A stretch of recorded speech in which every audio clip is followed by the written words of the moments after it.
Hi there. So this is just a short video about JUMP's visioning and design process. This is a process that we offer to schools that are looking to redefine or re-envision a part of their school life. Perhaps it's their experiential education and outdoor learning. It might also be student leadership development across the school, or curriculum connections to outdoor learning, etc. So this is an example of a visioning and design report for a process that we ran with a school that was focused on student leadership. The school was really looking to deepen its connection to student leadership and provide leadership pathways for all students across the school. But to do so, needed buy-in from their community and a structure and framework through which to move forward. So that's what we aim to provide with the visioning and design process. So we'll go through the outcomes of the process in short, but the main focus of this is to share with you the power of this process and the ways that it engages.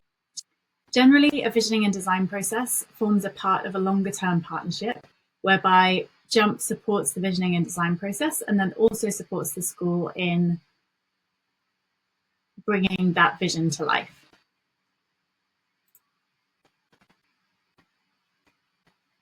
In general, the outputs of this process are a collaboratively designed vision with input from multiple stakeholders in the school, key pillars or values, a shared language, clarified leadership structure, and a structure that really empowers the school community to drive the project or initiative forward.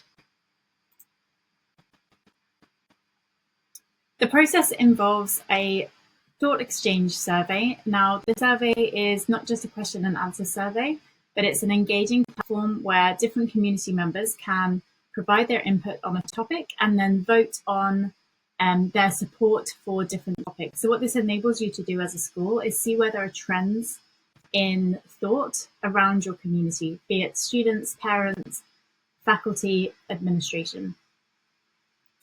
We then run focus groups with a small group of people from each of those groups to dive into some of the narratives that we're seeing come out of that survey.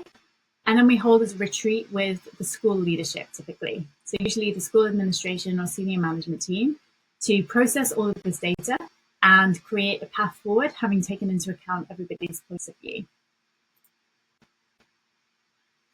In this example, we had 300 participants in the survey, and that was across middle school students, high school students, parents, teachers, and leadership. There were 286 thoughts and ideas that were shared. And within that community, there were 4,500 ratings provided. So the output of that process really enabled us to see a clear picture of trends of thought and what was really important to the community. Here's an example of how we present some of the data. So we identify top thoughts, so some of the highest rated thoughts that were contributed to through the survey, and some of the key themes that came out of that survey as well. We do this for each of the different sections of the community or demographics of the community.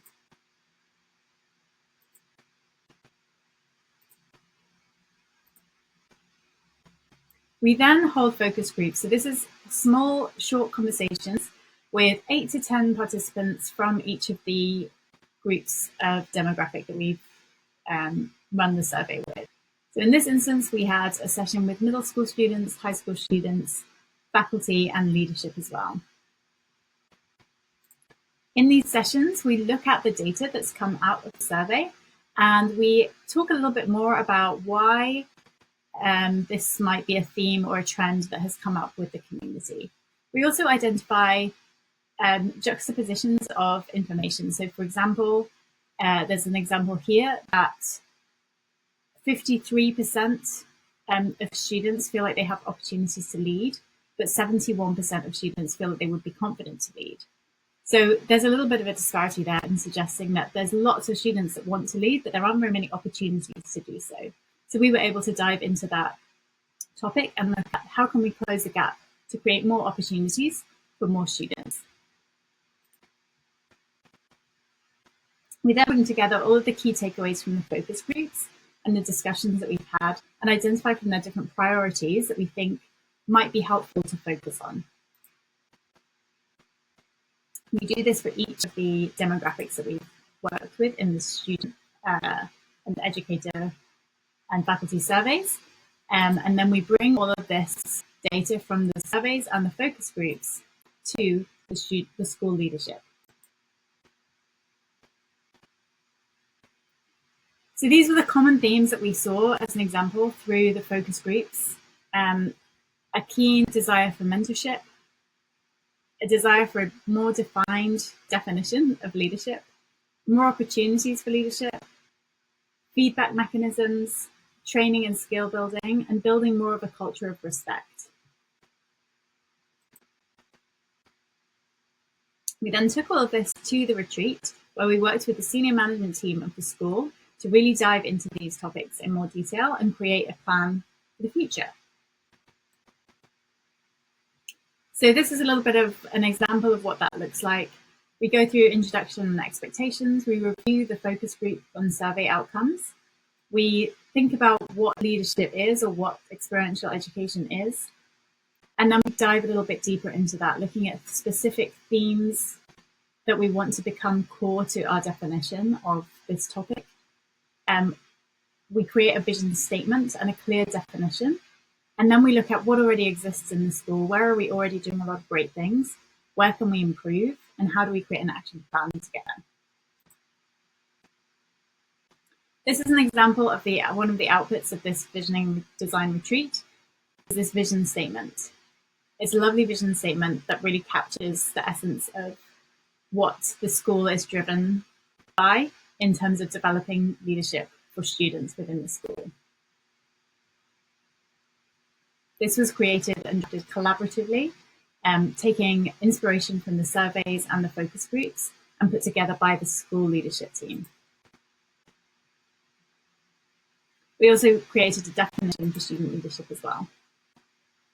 And 4 key pillars that will exist throughout all different engagements of student leadership through the school.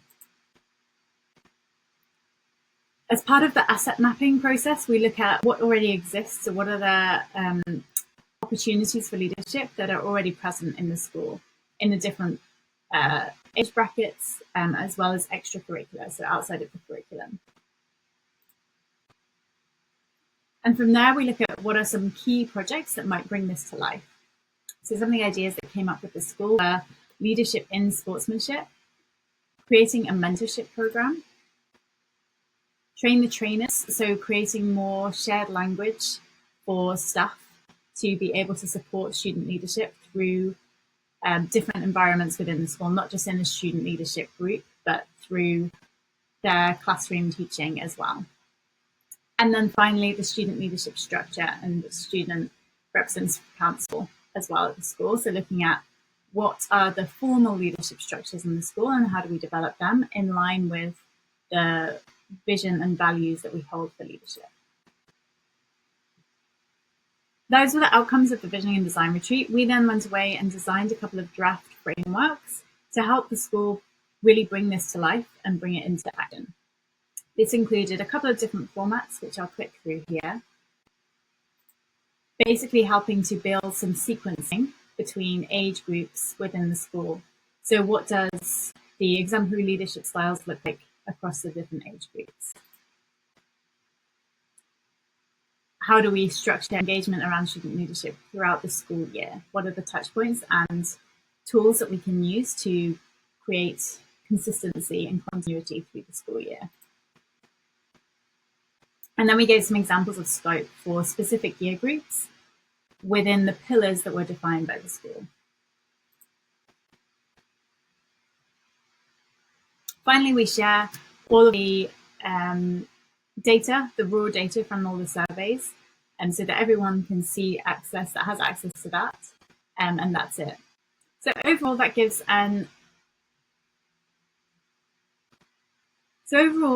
a picture of what the visioning and design process is and how it can support a school to bring intention and clarity to an area of focus and to bring it to life. The beauty of it is that it really does create buy-in from the whole school community. All parents, students, teachers, admin, support staff have the opportunity to take part in that process. And so then when the outcomes of it are presented back to the school community, people can recognize that they had a part in the process, which is really helpful and important for success in driving these initiatives forward, whether it be student leadership engagement, outdoor learning opportunities, global citizenship education, or experiential learning. Hopefully this was a helpful overview. As I said, the outcomes are all put together in a report like this from the process.